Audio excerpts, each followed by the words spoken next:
Hello and welcome to this edition of Arlington Public News. I'm Paul Werlin. And I'm Brenda Mahoney, in for Michelle Marino. At Arlington Public News, we bring you stories of interest to Arlington and surrounding communities. In tonight's newscast, we feature an 84-year-old Arlington woman who was in the company of Meryl Streep, among others, after being given the nation's highest civilian honor. We also look at prospects coming out of the recent thaw in U.S.-Cuban relations. And we examine the current state of America's prison system in an interview with Maya Shenhua, author of Locked Down, Locked Out. That and more coming up next. Stay with us.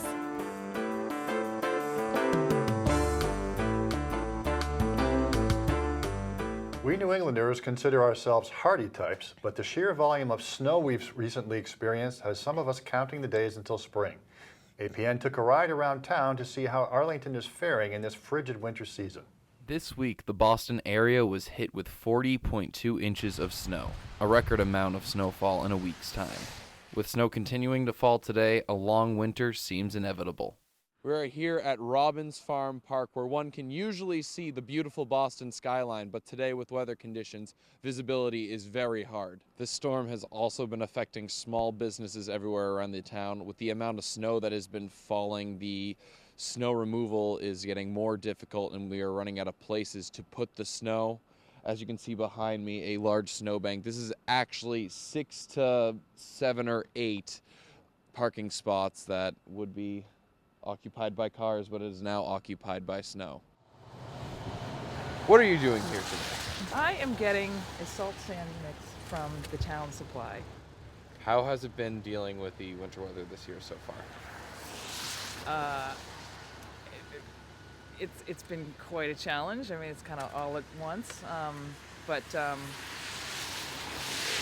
terms of community support and all that stuff, I think it's been great. I mean, the town website sends out regular updates, so I really feel informed. This is a godsend right here, just being able to come down here and get additional, because we have a particularly challenging property, and with the severity of the snowfall happening at different times, maybe after the stores close or whatever, it's wonderful that they provide this for the town residents, and it helps to keep on top of the icing and all that stuff. The weather doesn't seem to be getting any better. Light snowfall is expected over the weekend, with a possible 8 to 12 inches on Sunday night leading into Monday morning. For Arlington Public News, I'm Tyler Trudeau. Although they lie only 90 miles apart, the United States and Cuba have had an uneasy relationship for more than 50 years. This past December, President Obama announced that the U.S. would begin an effort to re-establish diplomatic relations with Cuba. On December 17, 2014, President Barack Obama announced he will normalize American relations with Cuba, ending more than 50 years of diplomatic deadlock between the two countries.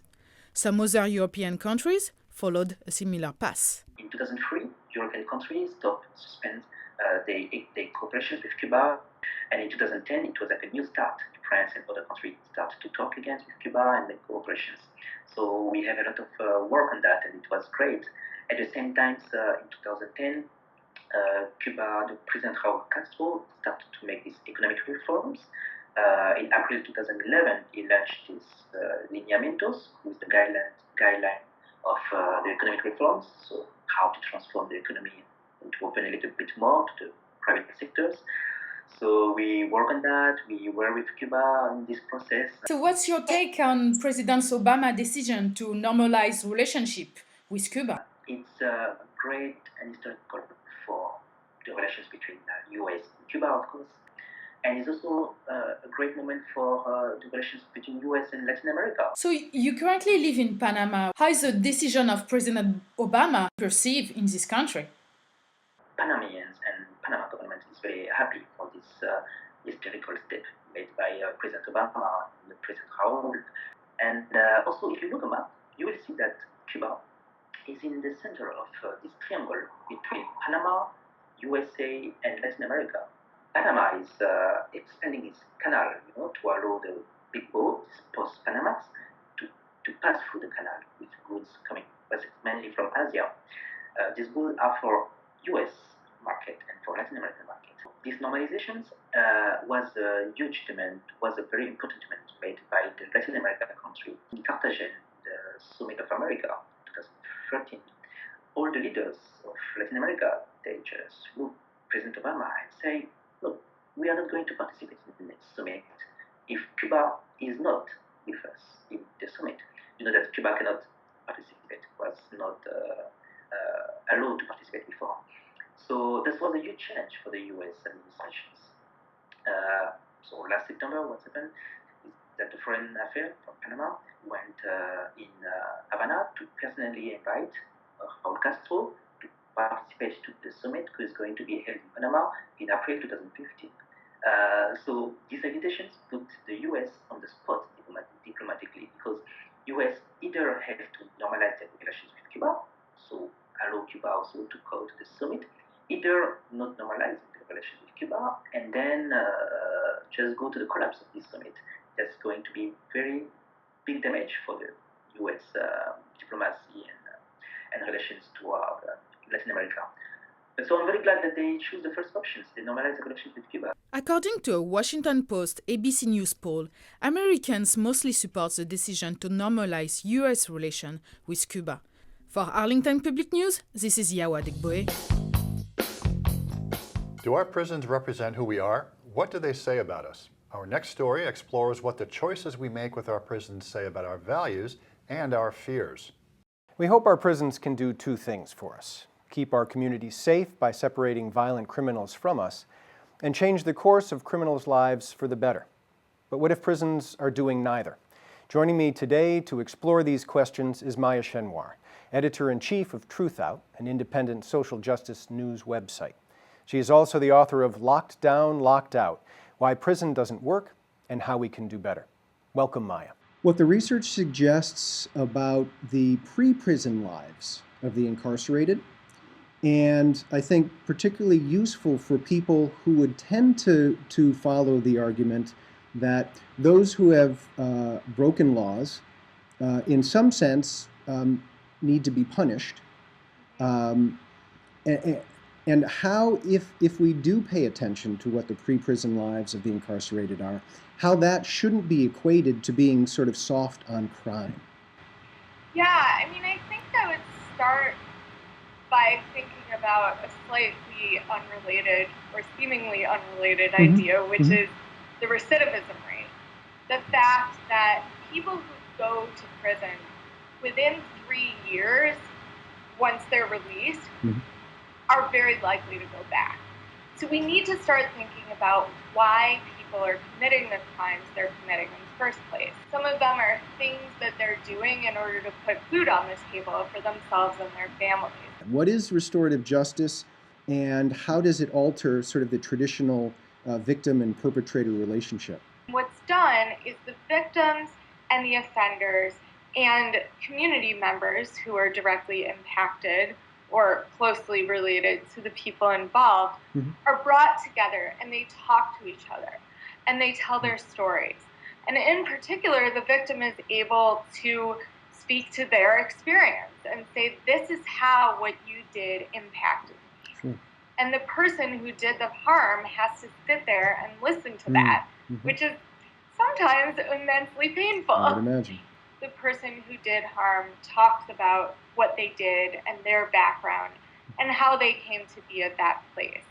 And eventually they come away with some very concrete things that everyone's going to do, and particularly the person who did the harm. What do you imagine sort of average citizens like myself can do to become involved in the work for a more just justice system?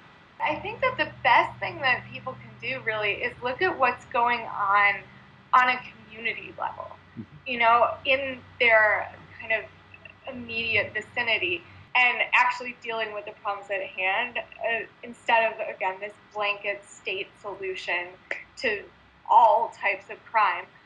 If we're going to do that, that's going to happen from our community. These movements for decarceration and abolition and the movements against police violence, all of that organizing that's happening on the community level against those things is also building something. Thanks so much for joining me today. Thanks so much for having me. For Maya Chenoir, I'm Peter Bermudez for Arlington Public News. Well, at 84, she still goes to work every day, teaching and conducting research at MIT. Her latest area of focus, carbon nanotubes and low-dimensional thermoelectricity, things most of us couldn't even begin to know about. But at it for over 50 years, Arlington resident Mildred Dresselhaus has no plans of stopping and was recently recognized by President Obama as one of just over a dozen recipients of the Presidential Medal of Freedom, the nation's highest civilian honor. We're very lucky in having a president that cares about science. And it's not always that the person that's actually giving you the award has some appreciation of the award that's given. I've been a faculty member since 1967, so that's a long time ago. 1967. And primarily your specialty, your area of specialty is? Is new materials research. So in physics? Yeah. Okay. Well, physics and electrical engineering. I was hired actually in the electrical engineering department because when I came to MIT, the physics department was almost entirely high energy physics. And that isn't the brand of physics that I particularly do, but I have background, that covers many things. I moved to Arlington in September 1960. That's quite a long time ago. And why did I move there? Well, we moved to the area maybe 2 or 3 months before that time to take a position at the MIT Lincoln Laboratory. But my experiments were not done at Lincoln Laboratory, but they were done on campus. So I wanted to live halfway between the two so I could go in the morning when I got up, I could decide, well, today I'm going to MIT. Oh no, today I'm going to Lincoln Lab. I could go either way. We visited one house when we were looking for homes in Arlington, first house. We never looked for another one. We walked in there, it looked just absolutely fine. Price was right. People were very welcoming. We moved right in.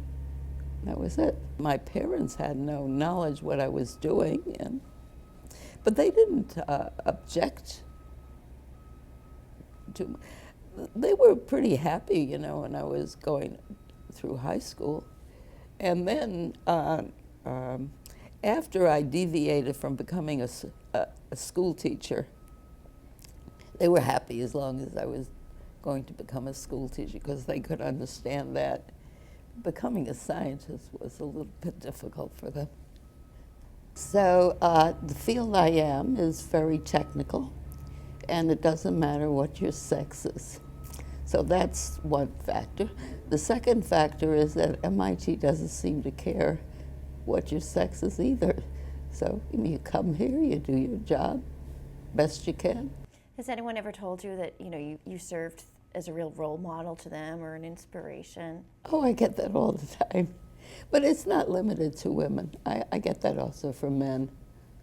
Well, I don't mind being a role model if that's what people like, but I'm not doing any of this to be a role model. I'm doing this because this is what I want to do, and I'm very happy to help other people because that's what it's all about. People help me, I should help other people. Well, in meeting Mildred, you can tell that she's very humble, but she says that she just did this on, of her own will, and there were no real barriers that she liked to talk about. But of course, it was a male-dominated field, and as a little bit as it still is. And she is continuing to work into her older years, which not many people do. No, we should all be so lucky as to be that productive when we're 84 years of age. Certainly. Tonight we introduce a new series called After 8, which focuses on what's happening in Arlington after dark. First stop is Arlington's new Common Ground restaurant. Hi, I'm Sin, and I'm at Common Ground. Join me for this first in the series of After 8, where I explore Arlington's destinations open after dark.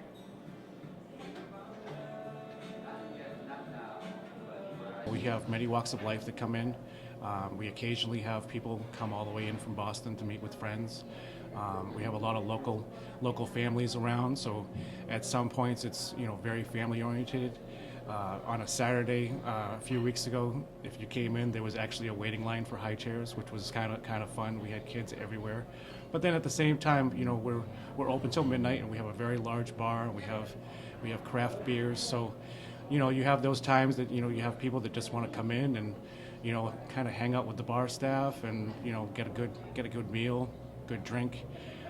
So there's a lot of different things that you can find. We also have the event room. So at any given time, I'm taking care of a wedding reception, or I'm taking care of, actually this Saturday is our first baptism, which is going to be fun. There's all kinds of things that you can really find when you come in. Arlington Center is an awesome area that's building, an area that we really want to be a part of. I mean, you have this great center right here that we want to really adapt to and you know, make it even better than it already is. City Hall wanting us to be on the same page with them and the local community, to making sure, for one thing, the back room, the event room, there was a lot of speculation that there just wasn't enough soundproofing in there before, so they really wanted to make sure that before we opened it up, we met certain criteria. And the criteria that we used was actually even better than what they had initially asked us for.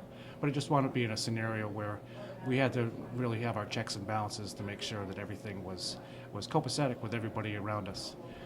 We don't want to disturb the neighbors. We want to make sure that, you know, everyone around us, it's a family establishment. We want to make sure that everyone around us is comfortable and happy that we're here. I'm going to show you tonight our short rib entree, which is awesome.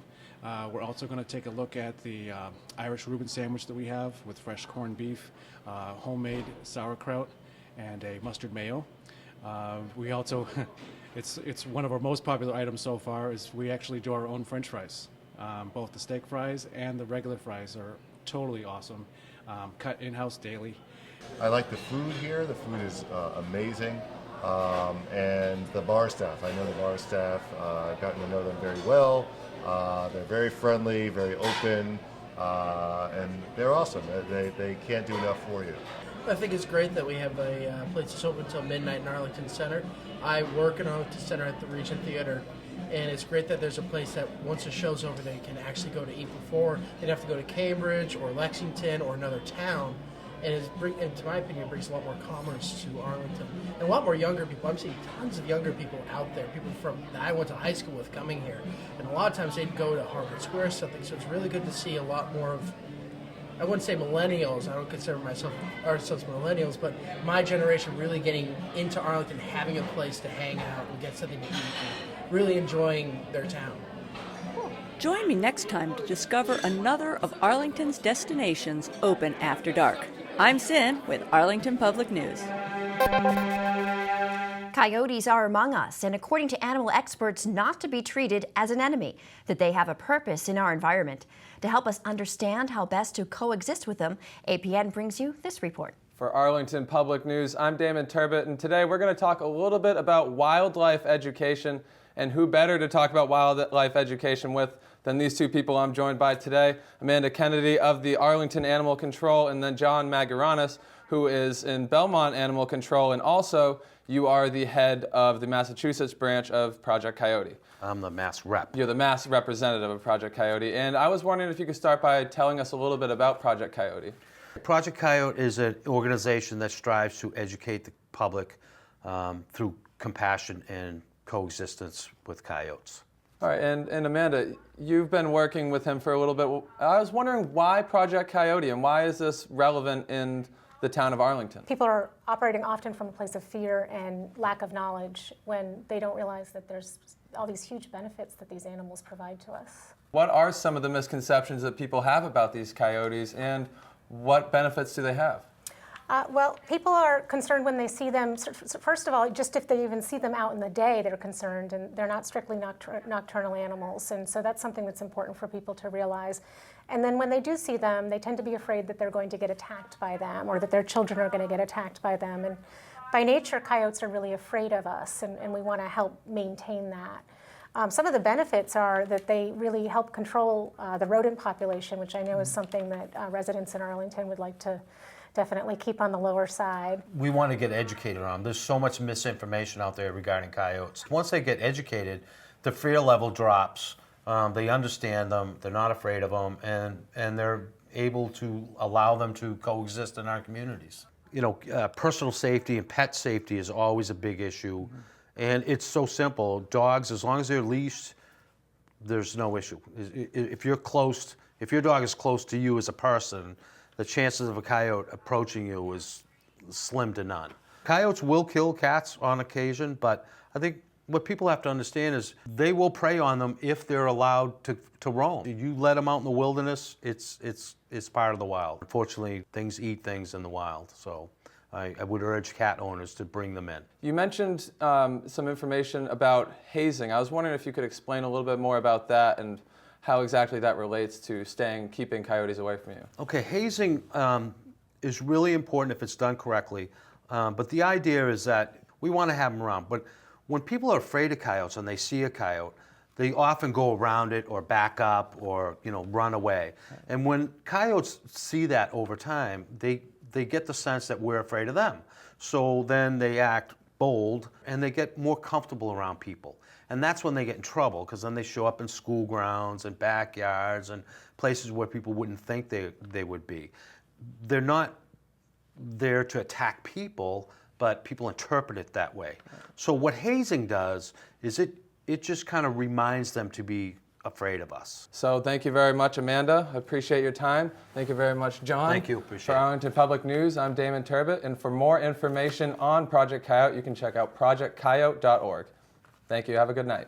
A lot of people are afraid of coyotes, but this is a good piece because it teaches people that coyotes are not necessarily to be feared. I've actually never seen one. Have you?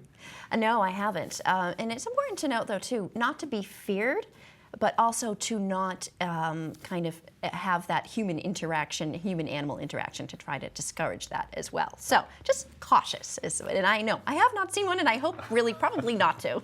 Cautious is good. Thank you for all your submissions in the Holiday Cheer Photo of the Month contest. It was wonderful to see what joy the holiday season can bring. Congratulations to our winner, Ann Mazzola, and just won a $100 gift certificate to Whole Foods Market.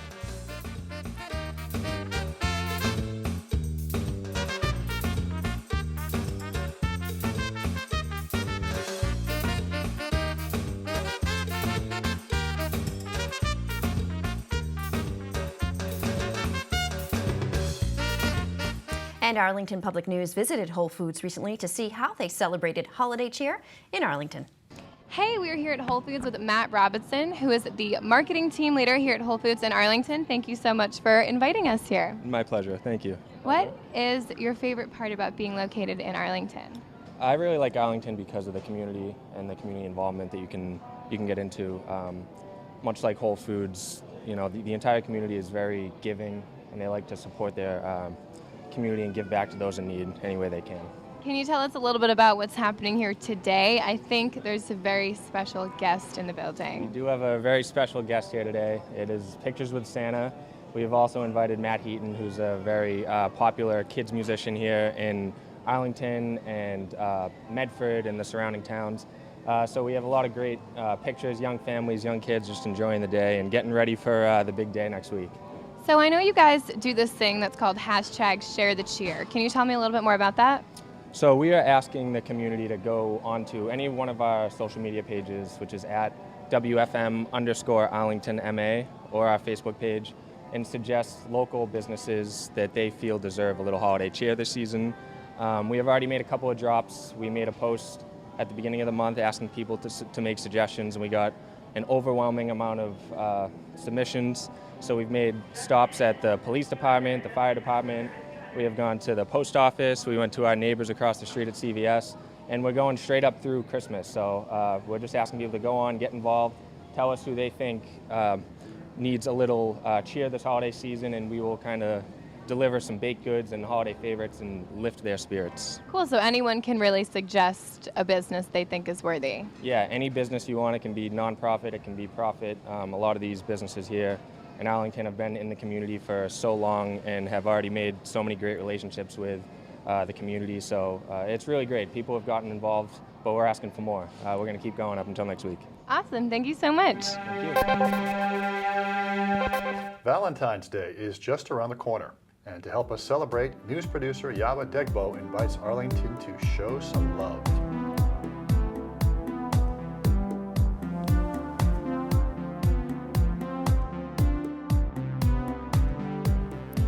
And Valentine's Day is a perfect time of year, a great holiday to actually, tell someone how you feel. I like the chocolate. I want some chocolate. Or I'm going to give some chocolate away. Or to have lots of chocolate. Another excuse to have chocolate. It's a good excuse to have chocolate. Arlington Public News is a production of Arlington Community Media and functions as a gateway for local participation in issues and events of interest to the community. Check out our latest segments on the web at news.acmi.tv and like us on Facebook. Join us next time for another edition of Arlington Public News. I'm Brenda Mahoney. And I'm Paul Werlin. See you next time.